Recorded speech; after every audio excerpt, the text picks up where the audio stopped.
Hello friends, नमस्कार। स्वागत है आप सभी का स्टडी विद ज्ञान प्रकाश में। तो तारीख है आज की 2 मई। चलिए शुरू करते हैं आज की करंट अफेयर।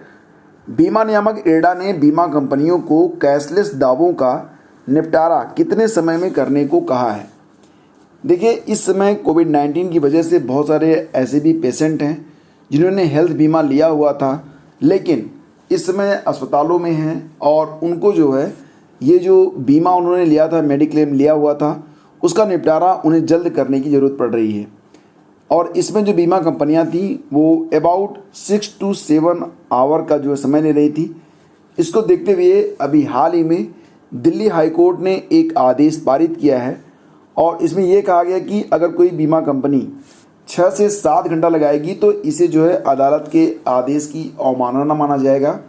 इरडा को निर्देशित किया गया है को कि बीमा कंपनियों को निर्देशित ये किया जाए कि ऐसे जो मामले हैं उनका निपटारा 1 घंटे के अंदर हो सके, जिससे कि जो मरीज डिस्चार्ज हो रहे हैं वो तेज़ी से घर जा सकें और जो वेटिंग में मरीज हैं उनको जो है बेड खाली मिल सके।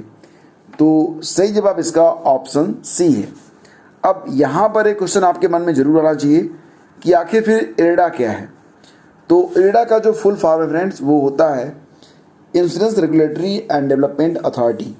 इसकी स्थापना हुई थी 1999 में। हेडक्वार्टर मिलेगा आपको कहाँ पर, हैदराबाद में। और वर्तमान में इसके जो चेयरपर्सन हैं उनका नाम है सुभाष चंद्र खुंतिया। आगे बढ़ते हैं, अगला क्वेश्चन लेते हैं। कोरोना से माँ बाप को खो चुके बच्चों की हेल्प के लिए DCPCR ने किस प्रकार की हेल्पलाइन सहायता उपलब्ध कराई है। तो सही जवाब इसका होगा, इसके लिए एक मोबाइल नंबर यहाँ पर जारी किया गया है DCPCR के द्वारा। आगे हम आपको बता रहे हैं कि DCPCR क्या है। और ये जो मोबाइल नंबर है ये है 9311551393 और इसे जारी किया गया है DCPCR यानी कि Delhi commission for protection of child rights के द्वारा। और दिल्ली बाल अधिकार संरक्षण आयोग के बारे में अगर बात करें तो इसका गठन बाल अधिकार संरक्षण आयोग यानी कि CPCR अधिनियम 2005 के तहत किया गया था। कब किया गया था? 7 जुलाई 2008 को। आयोग ने 8 सितंबर 2008 से काम करना शुरू किया था। वर्तमान में इसके जो अध्यक्ष हैं उनका नाम है श्री रमेश नेगी। अगला क्वेश्चन लेते हैं। क्वेश्चन होगा, पूर्व अटॉर्नी जनरल सोली सोराब जी का हाल ही में कोरोना से निधन हो गया। उन्हें मुख्य रूप से जाना जाता है किन केसेस के लिए। सही जवाब इसका होगा option C, Keshavananda Bharati case और SR बोम्मई केस। दोनों ही केसों की पैरवी की गई थी पूर्व attorney general Soli Sorabjee के द्वारा। तो सही आंसर इसका ऑप्शन सी होगा। सोली सोराब जी का अभी हाल ही में 91 वर्ष की आयु में कोरोना से निधन हो गया है और उन्हें जो 2002 में पद्म विभूषण से सम्मानित किया गया था। और यहाँ पर आप उनका एक ब्रीफ हिस्ट्री देख सकते हैं। सोली जहांगीर सोराब जी, ये उनका पूरा नाम था।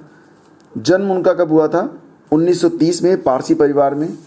1953 में वो बार में पंजीकृत हुए थे और 1971 में बम्बई हाई कोर्ट में वरिष्ठ अधिवक्ता रहे।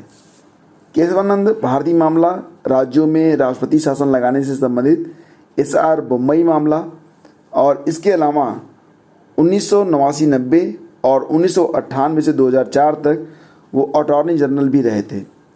2000 से 2006 तक हेग में अस्थाई मध्यस्थता अदालत के सदस्य भी रहे। आगे बढ़ते हैं, अगला क्वेश्चन लेते हैं। हाल ही में शूटर दादी के नाम से जानी जाने वाली चंद्रो तोमर जी का निधन हो गया। उनका जन्म कहाँ हुआ था? सही जवाब इसका होगा ऑप्शन, अगर आप समझ रहे हैं हरियाणा तो ये गलत हो जाएगा। सही जवाब ऑप्शन ए है, यानी कि उत्तर प्रदेश के बागपत में। ठीक है, तो उनकी जीवनी पर एक फिल्म बनी थी, जरूर देख लेना अगर समय मिलेगा। फिल्म का नाम है सांड की आँख। शूटर दादी ने वरिष्ठ नागरिक वर्ग में कई पुरस्कार भी हासिल किए और उसमें स्त्री शक्ति सम्मान भी शामिल है। सबसे कमाल की बात यह है कि इन्होंने 60 वर्ष की अवस्था में शूटिंग की शुरुआत की थी। That's very great. आगे बढ़ते हैं। हाल ही में भारत के 71वें और वर्तमान लोकसभा अध्यक्ष ओम बिरला ने किसे 2021-22 के लिए संसद की प्राक्कलन समिति का अध्यक्ष नियुक्त किया है। अब ये क्वेश्चन बहुत ही इंपॉर्टेंट है, ध्यान से देखिएगा इसको। मैं इसे वेरी वेरी इंपॉर्टेंट में रखूँगा और मुझे लगता है कि ये एग्ज़ाम में ज़रूर आएगा, क्योंकि इसमें जो 4 बिंदु मैं आपको बताने वाला हूँ उसमें से कोई न कोई एक बिंदु तो एग्ज़ाम में पूछा जाएगा। और यहाँ पर जो क्वेश्चन है, देखिए यहाँ पर बात हो रही है प्राक्कलन समिति के बारे में। तो प्राक्कलन समिति के जो अध्यक्ष हैं वो नियुक्त किए गए हैं कौन? गिरीश भालचंद्र बापट। ठीक है, तो ऑप्शन बी यहाँ पर सही है। इसके अलावा जो अन्य समितियाँ हैं उसके बारे में भी जान लेते हैं। लोकसभा अध्यक्ष ने वर्ष 2021-22 के लिए संसद की प्राक्कलन समिति, लोक लेखा समिति, लोक उपक्रमों की समिति और इसी के साथ साथ अनुसूचित जाति व जनजाति कल्याण पर समिति का गठन किया है। और इसमें जो है अधीर रंजन चौधरी जी को लोक लेखा समिति का पुनः अध्यक्ष बनाया गया है। याद रखिएगा, अधीर रंजन चौधरी जी को लोक लेखा समिति का पुनः अध्यक्ष नियुक्त किया गया। गिरीश भालचंद्र बापट को प्राक्कलन समिति का अध्यक्ष, मीनाक्षी लेखी को लोक उपक्रमों पर समिति का अध्यक्ष और किरीट प्रेमजी भाई सोलंकी को अनुसूचित जाति व जनजाति संबंधी समिति का अध्यक्ष जो है वो चुना गया है। अब यहाँ पर जो तस्वीर है आप देख सकते हैं, पहचान सकते हैं, ये हैं अधीर रंजन चौधरी जी, ये हैं मीनाक्षी लेखी जी और तीसरे नंबर पर हैं किरीट प्रेमजी भाई सोलंकी जी। आगे बढ़ते हैं। बजाज ऑटो के चेयरमैन राहुल बजाज ने हाल ही में बजाज ऑटो के चेयरमैनशिप से इस्तीफा दे दिया है। बजाज ऑटो के नए चेयरमैन कौन होंगे? और इसका सही आंसर होगा ऑप्शन बी, यानी कि नीरज बजाज। ठीक है, नीरज बजाज। तो याद रखिएगा कि बजाज ऑटो का जो मुख्यालय है ये पुणे में स्थित है और 1 मई से नीरज बजाज ऑटो के 5 साल के नए चेयरमैन बनाए गए हैं। यानी इनका जो कार्यकाल होगा वो कितने समय के लिए होगा? 5 साल के लिए होगा। नीरज बजाज ने 1970 से लेकर 77 के बीच में टेबल टेनिस में भारत का प्रतिनिधित्व भी किया है। वर्तमान में उनकी उम्र 67 साल है। आगे बढ़ते हैं। हाल ही में आयुष्मान भारत दिवस मनाया गया।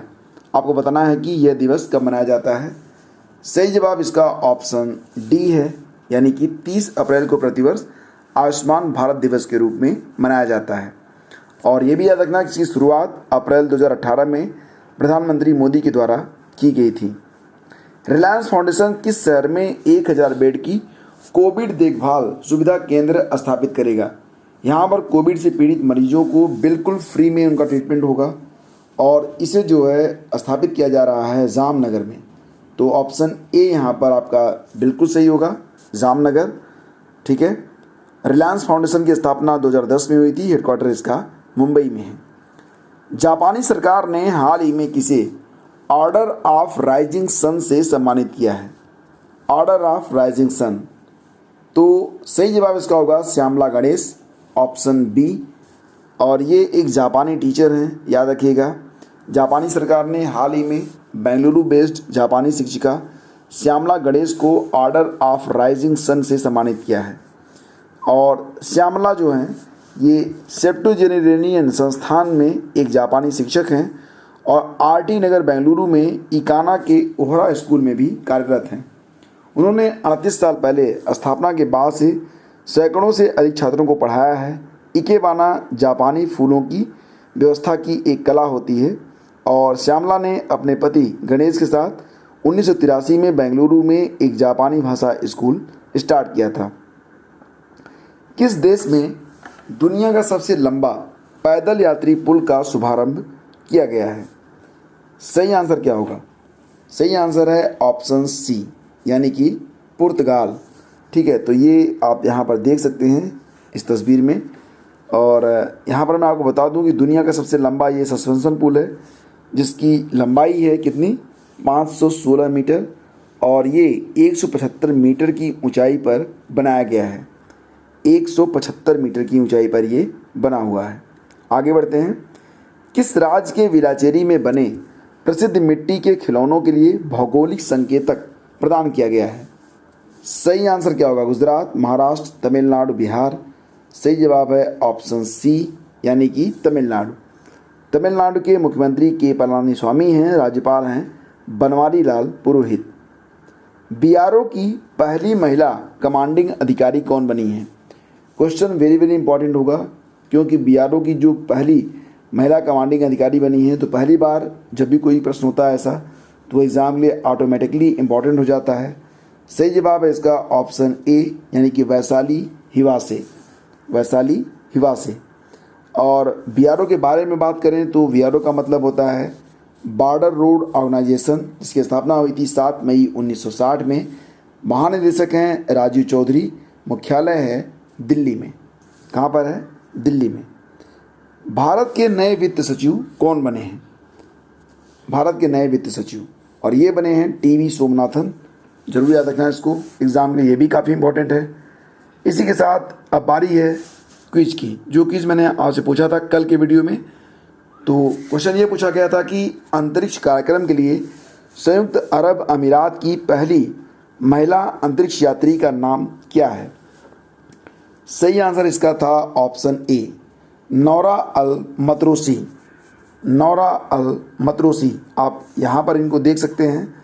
संयुक्त अरब अमीरात ने 10 अप्रैल को अपने अंतरिक्ष कार्यक्रम में 2 अंतरिक्ष यात्रियों को नामित किया था, जिसमें एक तो थी जो मतरोसी जी हैं और उनके पूर्व सहयोगी रहे मोहम्मद अल मुल्ला। ठीक है, तो नोरा अल मतरोसी और मोहम्मद अल मुल्ला ये यूएई के पहले 2 अंतरिक्ष यात्री बने, तो इनका नाम अब इतिहास में हमेशा रहेगा। और अब बारी है आज के क्विज की। बताइए कि प्रसिद्ध इतिहासकार रॉबर्ट सीवेल द्वारा लिखित ए फॉरगॉटन एम्पायर निम्नलिखित साम्राज्य में से किस एक साम्राज्य के बारे में है? तो इसका उत्तर आपको देना है। बताइएगा।